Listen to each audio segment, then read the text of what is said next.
यह वीडियो रामायण के उन किरदारों का जीवन दर्शाता है जिनके दुखों को रामायण में नहीं दिखाया गया है।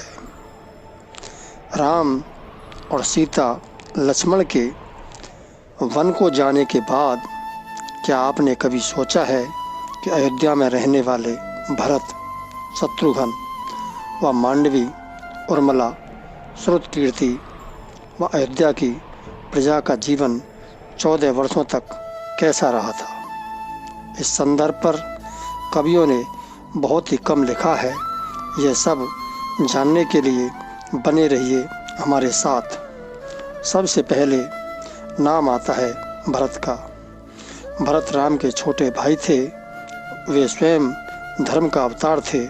उन्होंने राम राज्य को राम की धरोहर मानकर ही स्वीकार किया था और सिंहासन पर राम की चरण पादुकाओं को राम का चिन्ह बनाकर रख दिया। वह उन्हीं चरण पादुकाओं को नित्य प्रति नमन करके ही राज्य के कार्यभार संभाला करते थे और नगर से दूर नंदीग्राम में कुटिया बनाकर सन्यासी का रूप धारण करके नित्य प्रति राम नाम जाप में लीन रहते थे और घास के बिछौने पर सोते थे।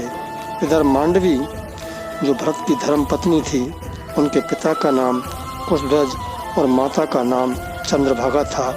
उन्होंने भी 14 वर्ष तक कोई राजसी सुख नहीं भोगा। सिर्फ भरत की आज्ञा से ही तीनों माताओं की सेवा व राज्य के कार्यों को कर कर भरत की सेवा में नित्य प्रति लगी रहती थी और घास के बिछौने पर ही महल में सोया करती थी। ऐसा जीवन था पतिभक्तिनी मांडवा का। वो नित्य प्रति पति धर्म का पालन किया करती थी। उर्मिला जो लक्ष्मण की पत्नी थी, तो चलिए जानते हैं त्याग और समर्पण की अतुलनीय प्रतिमूर्ति देवी उर्मिला को। राजा जनक की असीम सुंदरी कन्या और महाराज दशरथ की पुत्र वधू देवी उर्मिला माता सीता की ही छोटी बहन थी। उनका विवाह भगवान राम के अनुज लक्ष्मण के साथ हुआ था। राम के वनवास जाने के समय उर्मिला भी एक पतिव्रता स्त्री की तरह अपने पति के साथ वन में जाना चाहती थी, लेकिन लक्ष्मण जी ने उन्हें ले जाने से इनकार कर दिया। उर्मिला ने बहुत मिन्नतें की। वो अपने पति की सेवा करना चाहती है, पति के हर दुख में सुख में साथ बनना चाहती है, पर लक्ष्मण जी ने कर्तव्य और धर्म की दुहाई देकर देवी उर्मिला को वन में जाने से रोक दिया। लक्ष्मण ने कहा कि मैं अपने भाई राम और भाभी सीता की सेवा करने के लिए जा रहा हूँ। मैं नहीं चाहता इस सेवा में कोई भी कमी रह जाए। लक्ष्मण जी ने माँ बाप की सेवा करने के लिए उर्मिला को अयोध्या में ही छोड़ना उचित समझा। कुछ पौराणिक मान्यताओं के मुताबिक माना जाता है कि उर्मिला के उन नाजुक कंधों पर लक्ष्मण जी बहुत बड़ा दायित्व डालकर चले गए।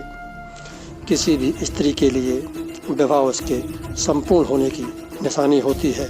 वैवाहिक जीवन के वो अनमोल पल, वो जीवन सरता जो कोई भी नववधू अपने पति के साथ गुजारती है या गुजारना पसंद करती है, शायद वो पल उर्मिला के नसीब में नहीं थे। इस दुनिया की कोई नववधू अपने पति से कुछ समय के लिए दूर नहीं रह सकती। देवी उर्मिला अपने पति से एक नहीं, दो नहीं, बल्कि पूरे 14 साल अलग रहे। भला किसी नवविवाहिता स्त्री के लिए इससे बड़ा त्याग और समर्पण क्या हो सकता है। 14 वर्षों तक अपने पति के वियोग में जिंदगी बिताई। यह उर्मिला का अखंड पतिव्रत धर्म ही था। उन्होंने कभी किसी की तरफ देखा तक नहीं। जिसने ब्रह्मा जी से वरदान में पति लक्ष्मण जी की नींद मांग ली, जिससे प्रभु श्री राम की सेवा में कोई कमी न रह सके। उर्मिला के महान चरित्र, अखंड प्रतिबद्धता, स्नेह और त्याग की चर्चा रामायण में जितनी होनी चाहिए उतनी हो न सकी।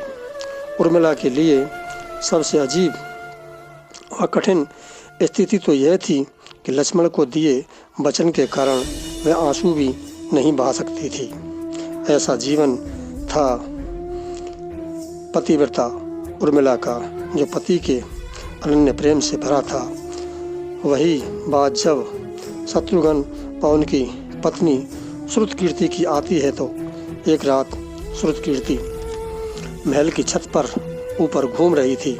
उसी समय माता कौशल्या ने उसको देख लिया और पूछा, शत्रुघ्न कहाँ है? तो श्रुतकीर्ति ने जवाब दिया कि उनको देखे बगैर तो 13 वर्ष हो गए। इस बात को सुनकर माता कौशल्या को बहुत दुख हुआ। उसी समय वह शत्रुघ्न से मिलने नगर के बाहर नंदीग्राम पहुंची, जहां पर भरत कुटिया डालकर रहा करते थे। उसी कुटिया के सामने एक शिला पर राशि वस्त्र पहने हुए, हाथ का तकिया लगाए हुए शत्रुघ्न लेटे थे। उसी समय माता कौशल्या को आता देखकर शत्रुघ्न बोले, माता तुमने यहाँ आने का कष्ट क्यों किया? मुझे बुला लिया होता। तो माता कौशल्या कहती है कि एक माँ को अपने बेटे से मिलने नहीं आ सकती क्या? ऐसा सुनकर शत्रुघ्न अपनी माता कौशल्या से लिपट जाता है। जैसी सेवा लक्ष्मण ने प्रभु राम की थी, वैसी सेवा शत्रुघ्न ने भरत की थी। उसने सारे राजसी सुख वैभवों का त्याग कर दिया था और ऐसा जीवन था शत्रुघ्न व उनकी पत्नी श्रुतकीर्ति का।